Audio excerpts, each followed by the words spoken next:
I think both sides realize that, no matter who you're talking about. It doesn't have to be Jose Bautista. It could be, guys in free agency or whatever. You're going to get a lot of that posturing, but when it comes down to the actual, sitting at a table, talking about it, I think the team and the player are generally a lot closer than they make it out to be. And it may depend a little bit upon the agent. Scott Boras may drive a little harder bargain than other people in terms of, advocating for his client. But I think there's a lot more. It looks a lot worse. The two sides seem a lot further apart in the public eye than they are in private. And you look at a player that's earned the money in Bautista. How about Pablo Sandoval? I read this story. It really, first of all, you had the stuff last year with the phone and the Instagram or the texting, whatever it was. And I look at a guy like this, and I'm not trying to make light of it, but I think the only way the Boston Red Sox should say enough of this is if this guy really just kind of eats himself off the roster. I mean, think about this. The contract that he signed with the Red Sox, and he hasn't put up any type of numbers. These were career lows last year. He didn't step on a scale. He said he didn't think to step on a scale. He came in overweight. They told him he needs to lose weight, and Dombrowski says, well, we don't have a problem with his weight. I mean, what's going on there?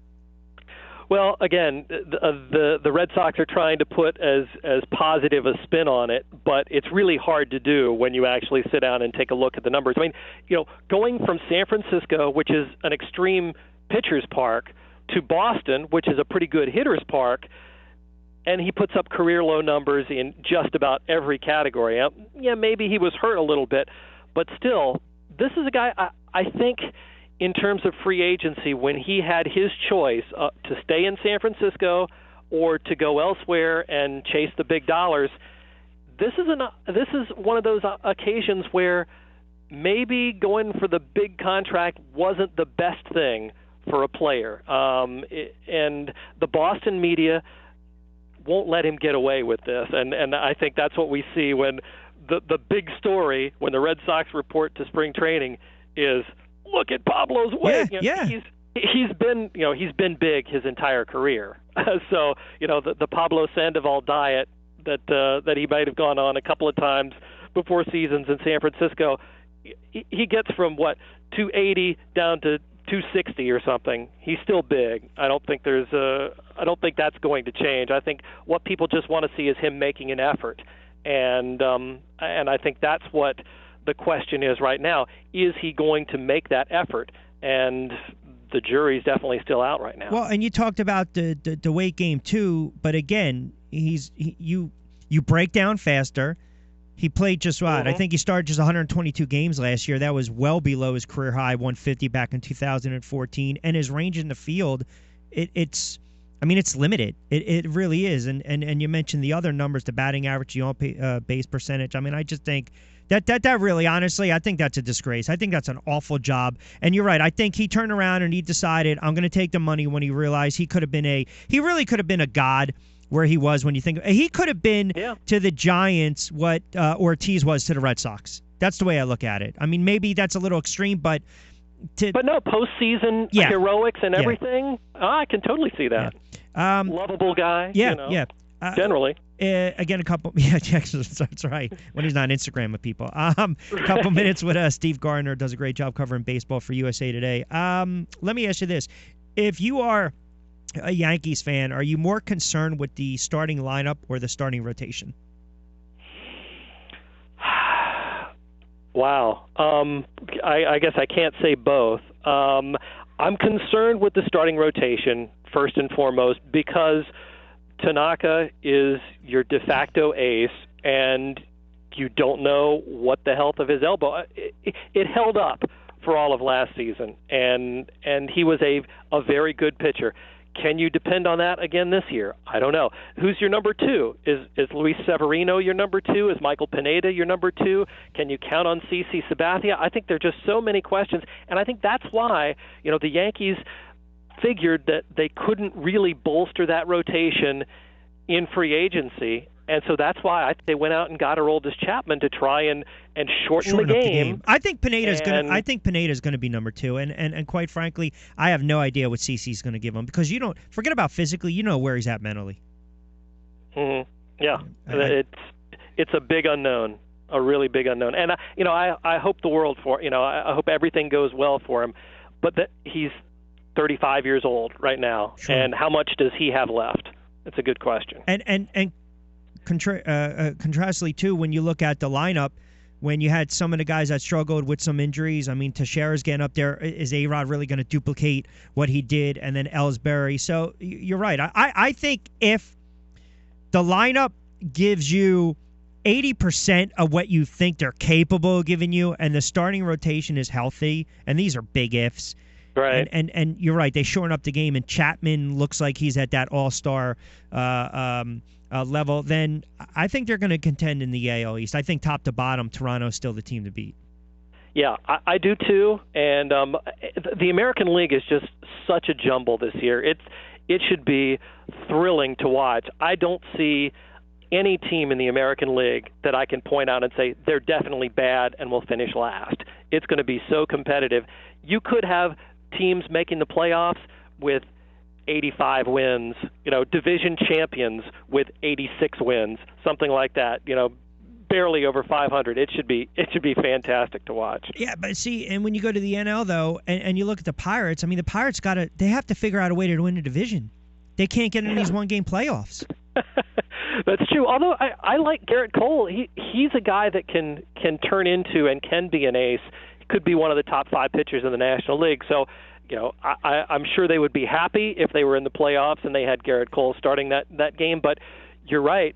That NL Central is going to be nuts, and you're going to have to win 95 games to win that division. The Cubs are going to be great. The Cardinals are always great. And I think the Pirates are, because they didn't do really anything in the off season to address some of their weaknesses, I think the Pirates could be on the outside looking in. It's unfortunate. I think they might just be, I don't know how to phrase it, but sometimes teams are just stuck where they're a very good team, but the timing's off when it comes to who's in the division and how everyone's starting to peak. And then, look, when I look at the NL West and I look at the Giants, I think the Giants, the key this year is going to be their starting rotation. And I think their starting. I'm not going to say it's going to rival the Mets, but I certainly think they have a top 5 starting rotation in the MLB. Agreed. Johnny Cueto coming back to the National League, I think he has ace potential. Bumgarner is always going to be one of the best pitchers in the league, and bounce back season from Jeff Samardzija. I think those 3 could go up against pretty much anybody. Maybe not the Mets, but maybe not the Nationals if Strasburg continues to pitch the way he did in the second half. But otherwise, I don't know. The 4 and 5, the Jake Peavy, will they get Matt Cain back? Is he going to be somebody they can rely on? I think that's where the big question mark for the Giants is. Otherwise, it's a great offense. They play great defense, and the bullpen's pretty good too. 2 more quickies before I let you get out of here. Give me one, and it's tough in spring training. It's not like the NFL with training camp battles and storylines, but give me one storyline. Give me one player or 2 to maybe focus on spring training, whether we're talking about if they're coming off an injury, if it's potentially a bounce-back year, a different face in a different place. Give me 1 or 2 guys to kind of keep an eye out for. Interesting thing for me, I think Gomez in Houston is going to have a huge year. A lot of people were down on him last year, but injuries really were the only thing that kept him from performing at peak level. He goes to Houston, going to be the center fielder there and be there for a full season. I think the Astros could be the class of the American League. And we've got our predictions coming out in USA Today and Sports Weekly fairly soon. I'll break a little bit of that to you.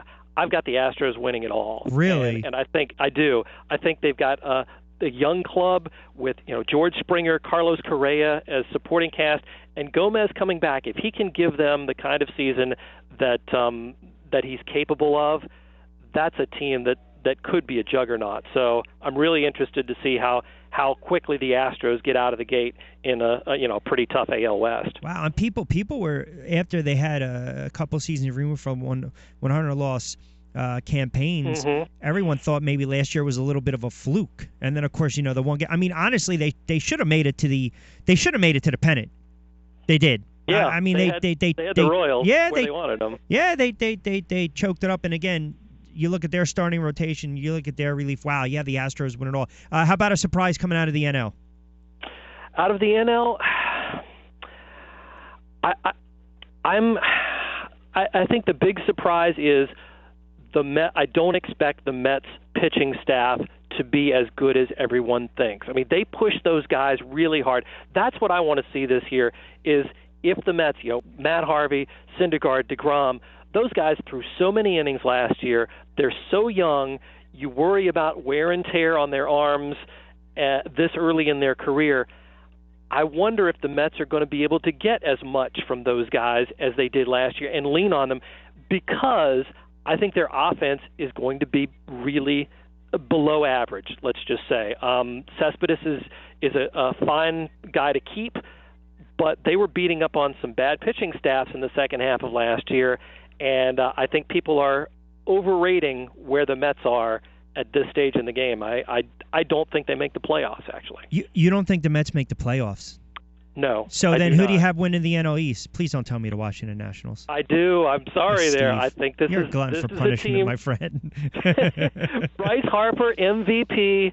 Anthony Rendon, big bounce-back season. I think Washington has the talent to maybe not run away with it, but be pretty comfortable to win the East. I think, and before I let you get it, I think that's a really interesting point that you make as far as the Mets offense. Look, I think I don't know what they're going to get out of David Wright. And Granderson's always a guy that he's so streaky throughout the season. I don't know how much they're really losing from Murphy. The guy was just so hot during the postseason. And you mentioned Cespedes, and they have a couple younger at-bats. But I'll agree with you on the offense. Where we might disagree a little bit, I look at that starting rotation, and are you looking at these guys, 2-3 of these arms, to get you 180 to 200 innings? I think it's questionable. Just because they were healthy all of last season. Harvey's still coming back from Tommy John, and he looks like he's past that. But how the Mets were concerned when it looked like they may not make the playoffs. They were really thinking about limiting innings for all of those guys. Yeah, you're right. So instead of limiting to keep their health, they pushed them harder, and they went deep into the postseason. I think there could be a little ticking time bomb there. I'm not going to, I don't wish anything on anybody, but I think the odds are against all of those guys making it through the season and throwing, making 33 starts. Wow, Houston Astros. All right, and that's a quote back in February. All right, my friend.